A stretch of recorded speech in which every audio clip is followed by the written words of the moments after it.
What up, Bengals fans, and welcome to another episode of the Locked On Bengals podcast. James and I still here at Super Bowl 56 Radio Row. In case you don't know us, James Rapien, Jake Liscow, your host of the Locked On Bengals podcast. Thanks for making us your first listen as the Bengals ramp up to their Super Bowl. And we talked about it. They've been in a lot of Super Bowls this year. This is one that everyone knows is a Super Bowl. We talked to a number of people here at Radio Row, have a lot of really good stuff that we've been teasing all week. There will be more of this coming your way. We'll have our game preview tomorrow, but today we're going to get started with the conversation we had with Solomon Wilcots about the Bengals' run to the Super Bowl and how they got there and some of the matchups in the game. Solomon, let's be honest. At least I'll admit it. We talk about him every day. I didn't expect to be here at Radio Row covering the Bengals in Super Bowl 56.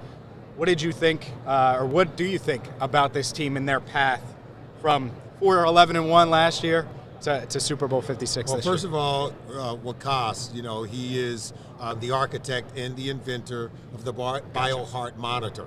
He is a professional athlete, a professional polo athlete. He didn't expect to be at the Super Bowl either, so it's okay. But yet he's here, and that's how the Bengals feel. They feel very special because they're able to do some great things with Joe Burrow at quarterback, Jamar Chase. Just 2 years ago, think about it, guys, they were playing in the national championship game together at LSU. And now, 2 years later, they find themselves playing in the Super Bowl. That's special. And what that does, I think it breeds within them and their teammates a certain confidence that's well-earned. It's not like it's hyperbole in terms of how they feel about themselves as a football team. They've earned it. They've beaten some very good teams to get here. You have to go through the Kansas City Chiefs twice. You had to beat the number 1 seed Tennessee Titans. You've had to beat teams like the Baltimore Ravens and the Pittsburgh Steelers. Hey, they got Don Martindale, the defensive coordinator of the Ravens, fired. They played so well. So this is a team, they arrive here at the Super Bowl in Los Angeles. I'm telling you right now, on cloud 9, tremendously confident. You talk about having to go through the AFC North. You've covered a lot of Bengals games. You talk about heart rates.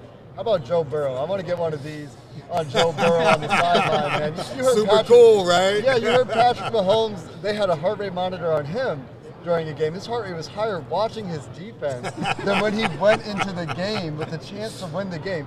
How about Joe Burrow's confidence, man? You talk about it being well-earned, undefeated in winner-go-home games. Yeah. It's just so special, right? He really is. And, after the Raiders game, when he wasn't really overly celebratory, and they asked him, why were you not jumping up and down? He says, hey, this is the standard now.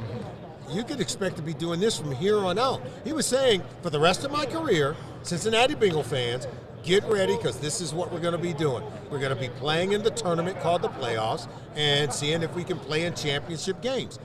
That's his goal. He didn't mind sharing that, right? Yeah. If you talk to Evan McPherson, he stepped up against the Tennessee Titans to kick a field goal. Before he kicked it, he said, we're going to the AFC Championship game. The only kicker drafted in the 2020 draft, right, as a 5th rounder from Florida. The guy has kicked 4 field goals in each of their 3 postseason games. He's averaging 12 points a game. But he has a confidence about him that's not cocky, but it's well-earned, right, by achievements in the moment of competition. You get the same from Jamar Chase. You get the same from Tyler Boyd. You get the same from Trey Hendrickson. These guys are very humble, but when they step across those white lines, they become very confident and unified in believing they can beat anyone. And I think even the Rams know that about this team. Yeah, I think they certainly are going into this game thinking they can beat the Rams. Yeah. And I have to ask, what do you think they have to do offensively to slow down Aaron Donald and Von Miller? And the list goes on and on because they have a pretty deep defensive line group. You probably have heard the saying, you have to earn the right to rush the quarterback. What that means is you got to stop the run game first. Mm-hmm. And if you're the Bengals, you've got to pound the run game at an Aaron Donald, at a Von Miller, at a Leonard Floyd. This is a different group than, let's say, the defensive line for the Tampa Bay Buccaneers with an Ndamukong Suh and a Vita Vea. If you had to run at that massive force of a defensive line group, I would say that's going to be tough. Yeah. I'd be like, good luck with that. But these guys on the defensive line for the Rams, they're small, they're lean, they're built for speed. more than they're built for power. And in that sense, I think the Bengals have an opportunity to dominate the line of scrimmage as long as they run at Aaron Donald. Get them tired, lean on them for most of the game. And then when you do throw the ball, quick hit and pass game. I don't know if you guys are old enough to remember the 85 Bears. Great defense, right? Yep. They could sack the quarterback better than anyone, even maybe more so than this Rams defense. But in the Monday night game against Dan Marino, he carved them up with what? And he wasn't mobile, but it was a quick pass game. He had receivers who could separate very quickly at the line of scrimmage, and Mark Clayton and Mark Duper and Nat Moore, and they carved up that 85 Bears defense. So the same rules apply. If you get rid of the ball quickly at the quarterback position, last I checked, the rules say they can't hit you. and the Bengals have been doing that in these playoffs. The intermediate pass game hasn't really been much of their game plan. A lot of three-step drops for Joe Burrow. You talk about the Rams and how they like to stop the run, though. They put those five-man fronts out there a lot, and that leads to them dropping Von Miller, Hall of Fame pass rusher, into coverage. Now, you don't want to do that. That looks like a matchup you can exploit if you can get a little bit of run game going, or at least keep them honest and get Von Miller into coverage instead of rushing Joe Burrow. Zach Taylor, and those are very good observations on your part. Zach Taylor, head coach of the Cincinnati Bengals, when I met with him, as early as August in training camp, and he said, what everyone needs to understand and what we need to continue to understand and never forget about it, that the thrust of this offense goes through Joe Mixon. All right? Frank Pollard, they brought him back as an offensive line coach, a guy who is dedicated to the run game. He's from the Alex Gibbs school of run game blocking, where you're coordinating the footwork of the running back with the footwork of your offensive line. They're working in sync and in harmony with one another so that the timing of the running game is operating at a very high level. They're going to run the offense through Joe Mixon. They want to get him to the second level of the defense, and there, you have your RPO, your play action pass game, your bootlegs, reverse bootlegs, all of those things now can come to life. Let's talk about the defense a little bit, because the Bengals defense, to me, is the biggest reason they're here, probably. I mean, the way they've played this postseason, Burrow gets the love, Chase, and all these guys, but the defense has certainly stepped up a ton and played really well. They forced turnovers in each of these games. You mentioned Trey Hendrickson, the secondary. I mean, they're playing at a high level. What do you think about what Lou Anarumo has done? Because it seems like he's so multiple. Yeah. He's cooking up different things each and every week, depending on the matchup and the team they're facing. I watched them during the middle of the season against Lamar Jackson. Yep. You and I both know, nearly impossible to stop, right? And I watched them in that first game. They the pass rush didn't rush overly aggressively to try to chase down that rabbit that is Lamar Jackson, because you're not going to chase him down. Mm-hmm. What they did is they rushed in a way to contain and control, to entrap him in the pocket, because they dared him to throw from the deep well. He's the guy that want to get out on the edges where he has clear vision to either throw it or run it. They were like, no, we ain't going to let you do that. We're going to just contain and really try to trap him in the pocket and force him to throw from there. And he struggled. It's the same thing they did in the second half. Patrick Mahomes in the AFC Championship game. In the very first possession, you know what happened when he tried to throw it from the well? B.J. Hill, defensive tackle, picks him off. And from that point in the game, he was rattled. In so much that in overtime, tries to force the ball into double coverage to Tyreek Hill. And Jesse Bates knocks it down. Von Bell picks it off. Lou Anarumo's done this all season long. Made second half adjustments, giving the opposing offense something different in the second half than what they got in the first half.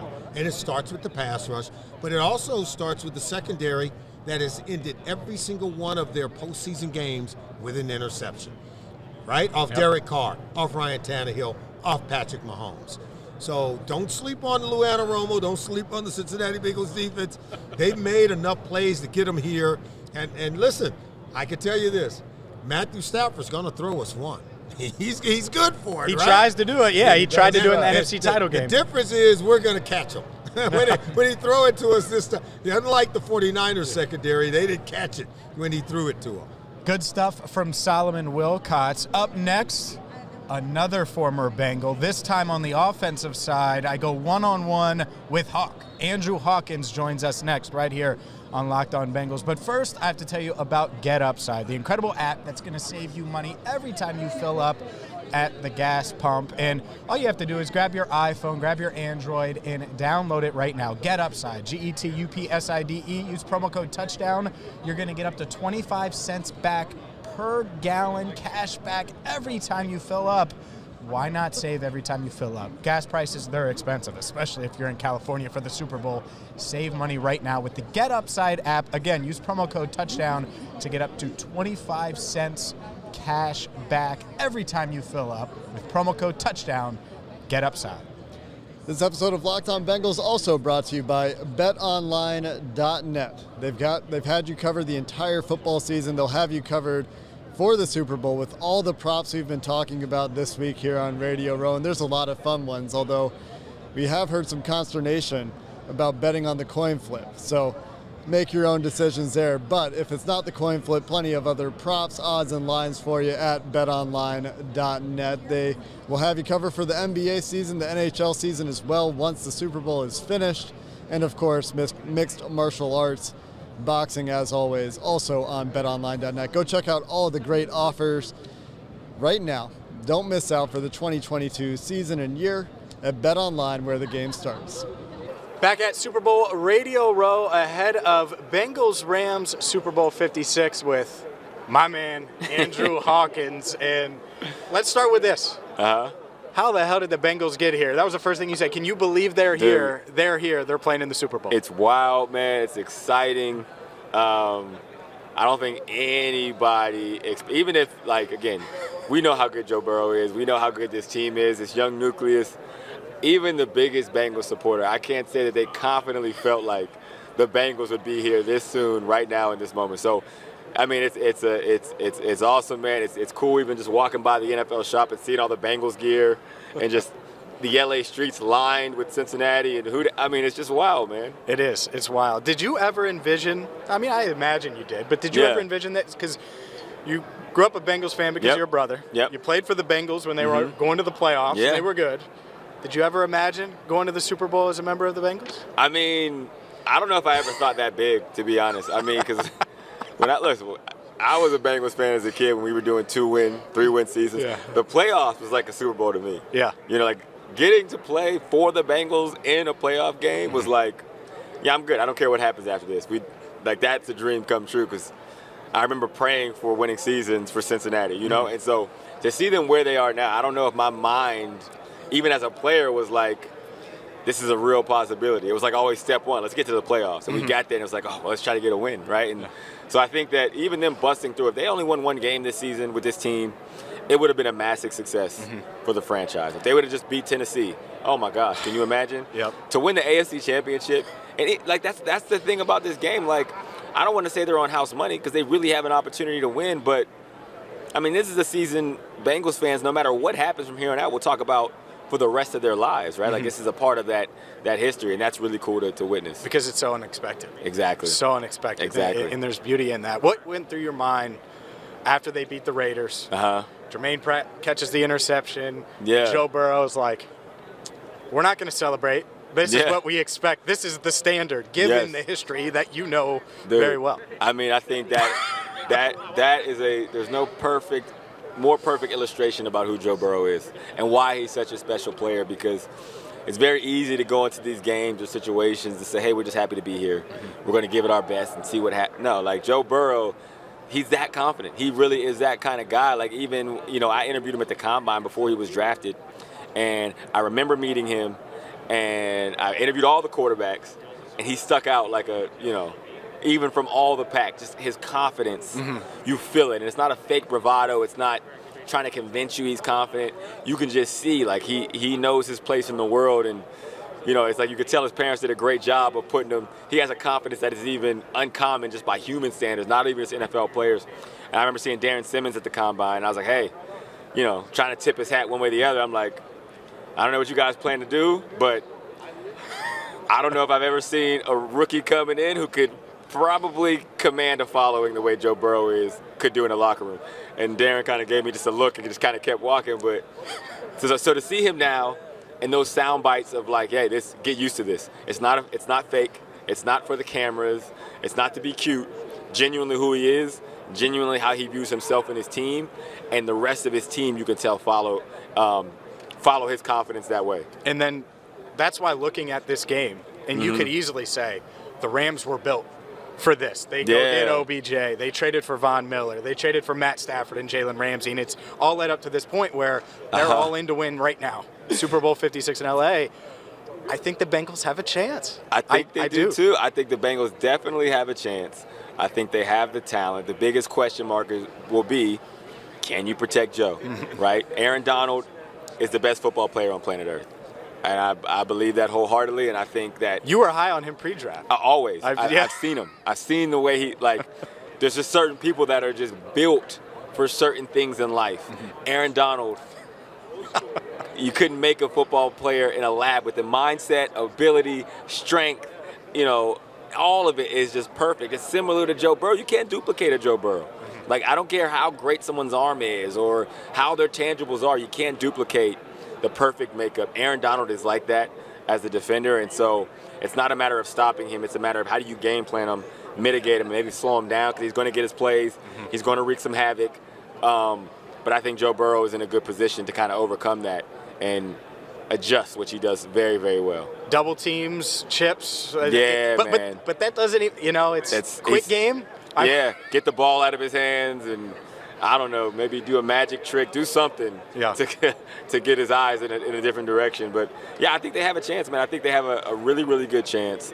And it's interesting just the polar opposite way that these two teams got here, the approaches. And I think they're two of the best approaches in football because, I play for the Browns, and I think the Browns, I have an affinity for my time there, the way the city embraced me, the ownership and the way they've done it as well.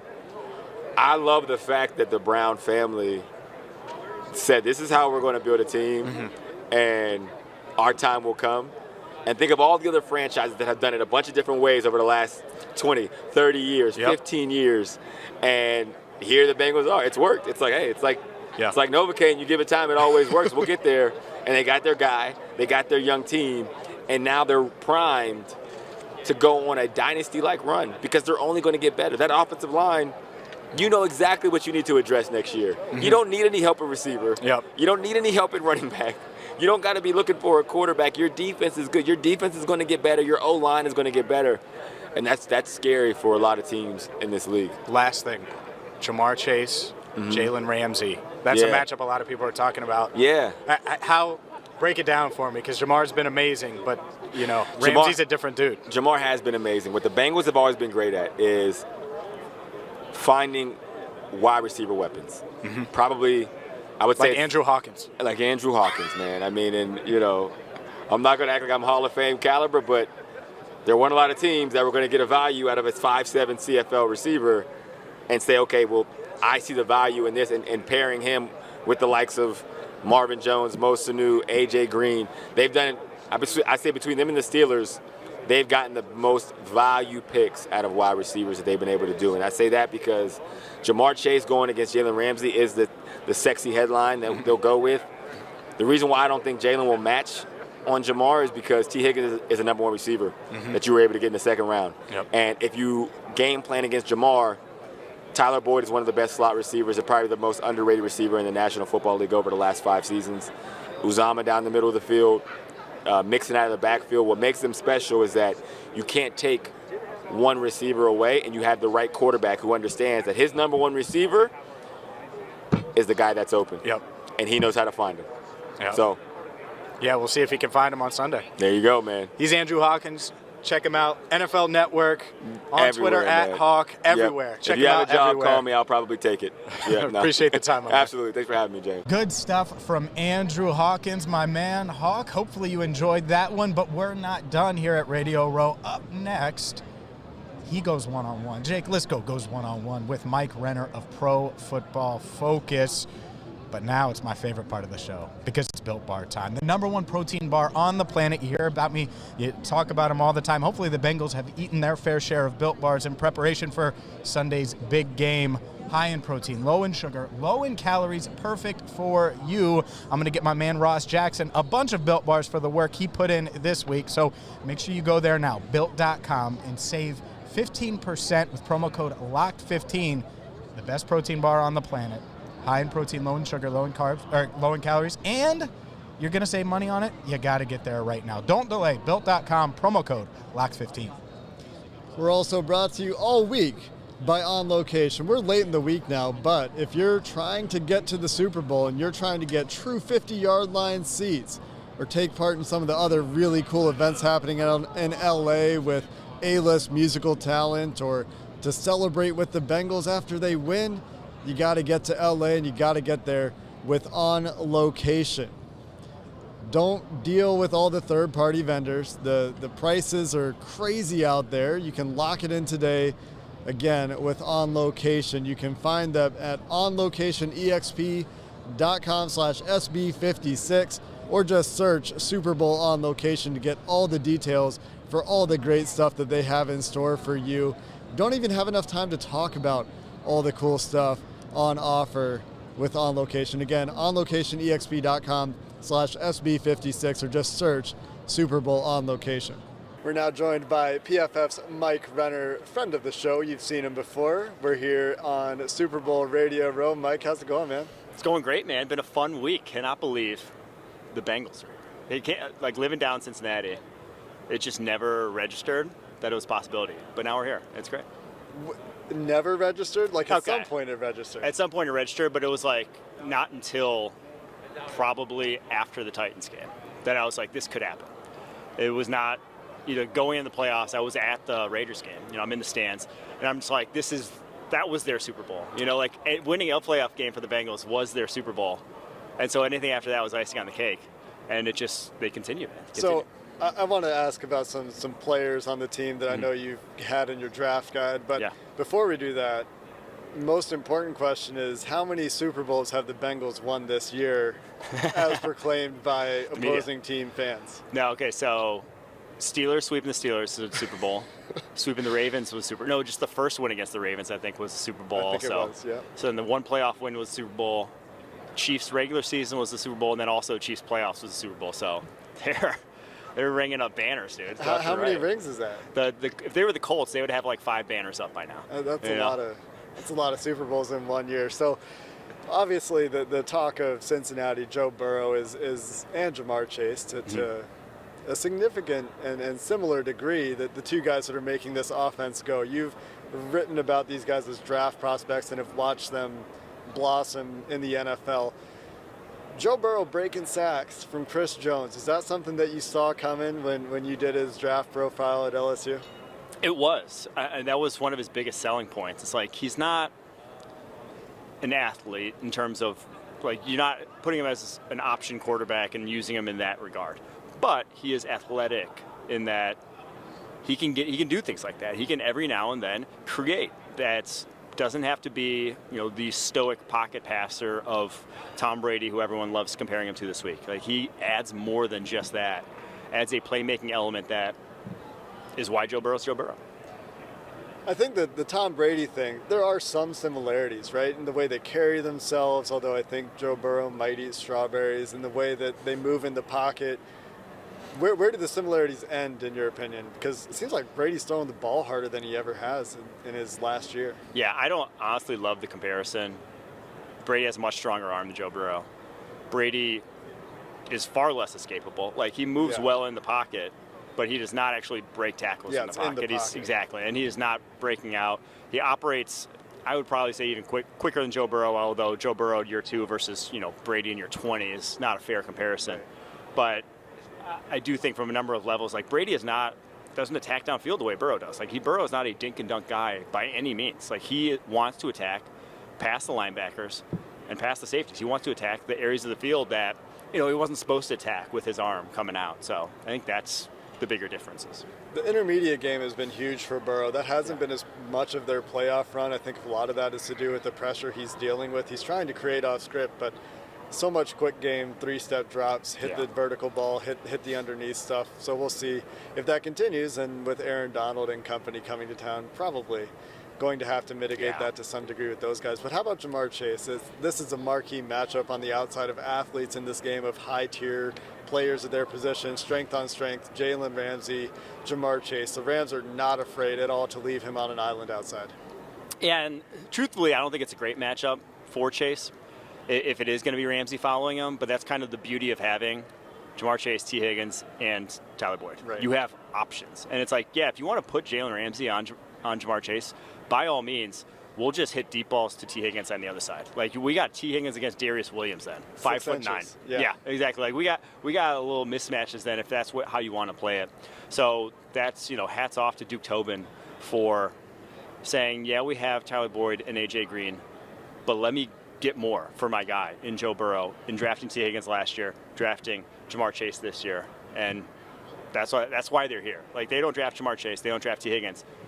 They draft 2 guards there, or a guard and offensive tackle. They're not in the Super Bowl right now. It's certainly a much harder road. On the Duke Tobin topic, adds tons of pieces to the defense in the last 2 years. Yeah. I think there's some debate as to which is the most impactful. DJ Reader, obviously a nose tackle, but changes the way they play run defense. Trey Hendrickson being the guy he's been for the Bengals was a bit of a revelation. And I think Chidobe Awuzie, Von Bell, very important pieces of the secondary. Which of those guys is your favorite, or maybe not your favorite, but do you think has made the biggest impact for the Bengals defense? That one's tough. Shit. Like, I would probably lean Chidobe Awuzie because you're going from William Jackson, who was far more of a man corner. He wasn't a particularly versatile guy. Yeah. To Chidobe Awuzie, who now gives you the flexibility to do anything. And when we've seen kind of the Bengals' MO, or the beauty of their defense and why they've been so successful in the playoffs, is they've been able to run anything. Any sort of coverage you want, they've been good at throughout the playoffs because they've sort of targeted these versatile guys, and they've targeted depth over kind of the Rams model of just elite players who are going to make that impact. Like, they just have depth at every position. So, yeah, I think Cheeto, but, like, you're really splitting hairs if you want to say any of those other guys. Like, those free agent signings have all been home runs, and it makes you, like, go back and look. It's like, what took the Bengals so long, man? Like, this is new for them, new unfounded territory, but what took them so long to get involved? Meanwhile, Bengals fans were hoping that the Trey Wayne signing didn't scare them off of free agency the next year. Of course, it didn't. They made big moves again. Last question. We'll talk to you about the draft in a few weeks. We're, for once, not covering the draft here, covering the Bengals. You don't even know what pick you're getting yet. In February, right, exactly. Who do you like this weekend? In terms of the Super Bowl, the Super actual Bowl winning. 56, Okay, there we go. I like the Bengals. I picked them against the Raiders. I picked them against the Titans. I picked them against the Chiefs to win outright all 3 of those games. And it starts with, obviously, Joe Burrow. But it's more because of this defense. Like, I don't foresee the Rams, I didn't foresee the Chiefs, I didn't foresee anyone putting up big numbers. I just think they have a good sort of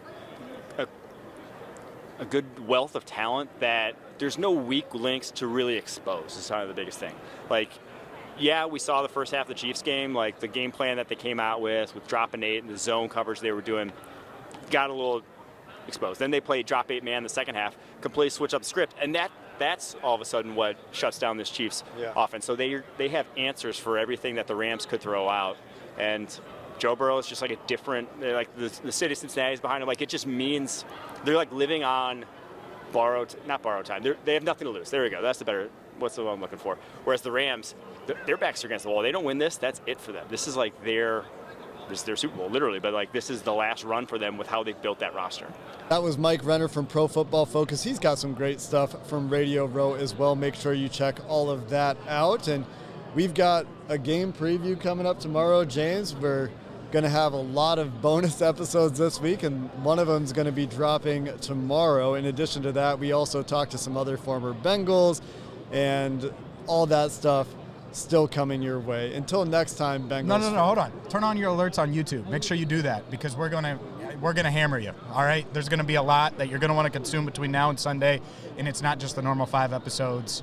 So, like he said, do that wherever you subscribe as well, and follow the podcast. Sorry, we got to get those alerts in, Jake, because we're gonna blow up your phone between now and Super Bowl 56. So buckle up. Great shout out, James Rapien, always remembering to get that phone buzzing as it is.